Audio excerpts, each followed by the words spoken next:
2010, 2012, and the end of the world.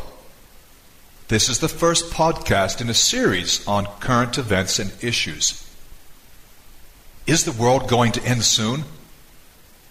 Or will 2012 inaugurate a momentous new epoch for all of humanity, bringing us to a higher level of consciousness? Did the ancient Mayans capture some insight into the nature of the cosmos, an insight lost to us moderns? Is there something we must rediscover? In late 2009, the movie 2012 was released. Many books have been written. There are numerous websites, a rash of television programs, and certainly it's a theme familiar to all of us. The other night, I happened to be seeing a TV program on this very topic.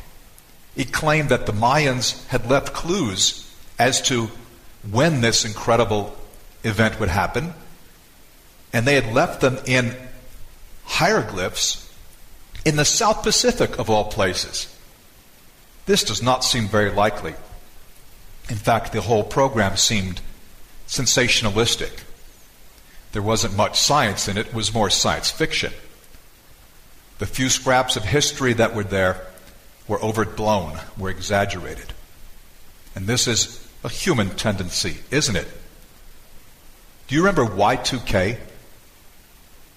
When computer clocks at midnight, 1999, would or perhaps would not flip over to the next year, 2000.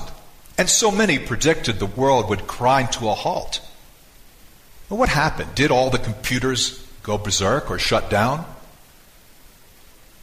Did the world banks lose all their money because of some massive electric and electronic failure? No, not at all. The year 2000 came with barely a ripple. There's really nothing new under the sun in this regard. Every generation has its doomsday prophets. The truth is, throughout the history of Christianity, there have been so many predictions of the end, not just from mainstream Christians, but from cultists and sectarians. So many have made predictions of the end. When I went to university, I had a couple of friends at the beginning. One was an atheist, one was a Jehovah's Witness.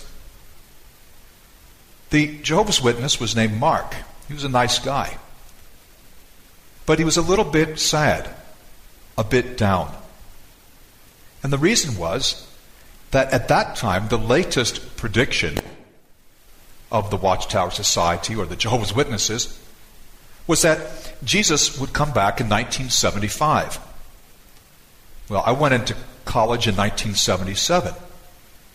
And so Mark was just down because his family had taken their leader's words very seriously, and yet the end did not come. These predictions may be interesting for many. For others, they're very serious. They're very disappointing. When people sell all their possessions and are standing on a mountaintop waiting to be taken up, we're not just talking theory. I think part of it is that people love to predict things. Religious people, atheists, it doesn't really matter. We all like to have some knowledge of the future.